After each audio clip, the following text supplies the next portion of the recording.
Engine brake tidak baik untuk Matic, betul atau salah? Baik yang Matic konvensional ataupun Matic yang CVT itu bisa aja menggunakan efek dari engine brake, tapi, nah ini ada tapinya nih, MID misalnya nanti muncul D-nya kedip-kedip, atau misalnya lambang AT-nya menyala, nanti bau gosong, efeknya nanti bisa remnya jadi blong, bisa kemana-mana efeknya.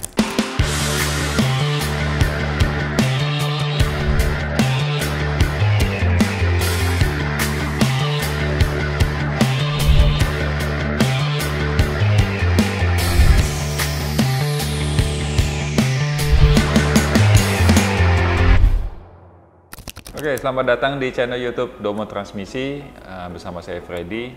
Hari ini kita mau bahas sedikit tentang engine brake tidak baik untuk Matic, betul atau salah?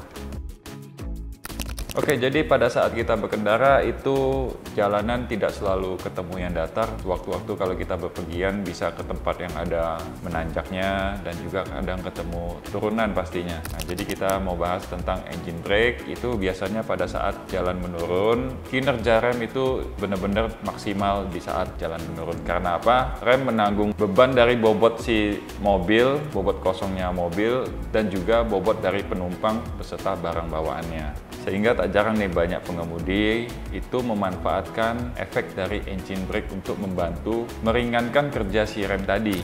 Nah, selanjutnya kalau untuk transmisi mobil Matic ya otomatis itu baik yang Matic konvensional ataupun Matic yang CVT itu bisa aja menggunakan efek dari engine brake, tapi, nah ini ada tapinya nih. Engine brake pada Matic itu biasanya bekerja di gigi rendah. Jadi pada saat gigi rendah itu dia aktif, dia underdrive itu baru aktif. Biasanya ada transmisi yang ada simbol L ataupun misalnya yang nggak ada simbol L itu biasanya ada yang 2. Oke, jadi memanfaatkan engine brake di mobil Matic itu boleh-boleh aja, asal dilakukan dengan cara yang benar nih teman-teman. Cara yang benar itu dengan menurunkan posisi tuas transmisi secara bertahap. Jadi dari D pindah ke 3 dulu, kemudian ke 2, ke L. Disesuaikan juga nih dengan tingkat kecepatan saat kita pindah tuas itu ya. Yang nanti itu tinggal kita mengatur rem aja. Jadi pada saat kita sudah pindah ke 3 atau ke 2, nanti kita tinggal ngaturnya mainnya di rem aja.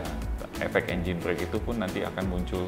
Oke, jadi engine brake ini terjadi pada saat putaran mesin itu lebih besar dibanding output shaftnya.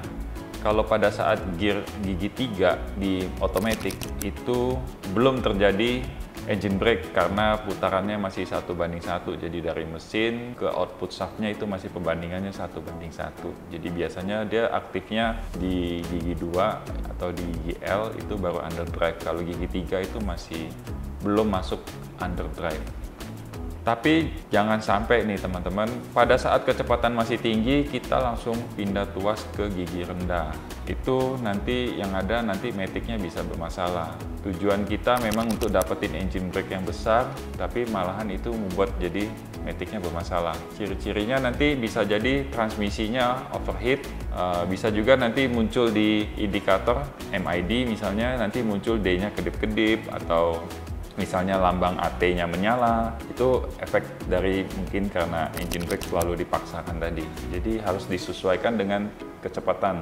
Lebih parahnya lagi nih, kalau sampai Matic-nya bisa jebol nih. Nah, jadi sangat berbahaya juga. Jadi perlu hati-hati, disesuaikan dulu dengan kecepatannya, jangan kecepatan tinggi langsung pindah ke tuas gigi yang rendah. Kalau untuk CVT ada bahayanya juga, jadi beltnya bisa putus karena bebannya ada di belt CVT itu.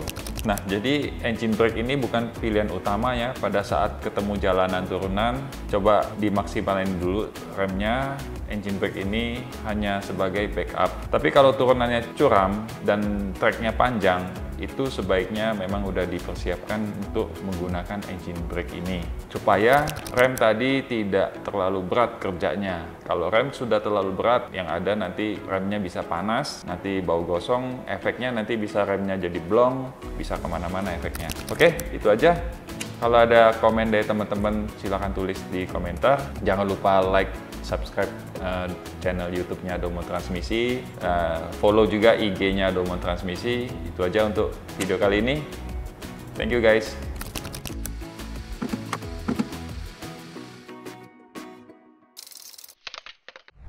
Domo Transmisi, running smooth.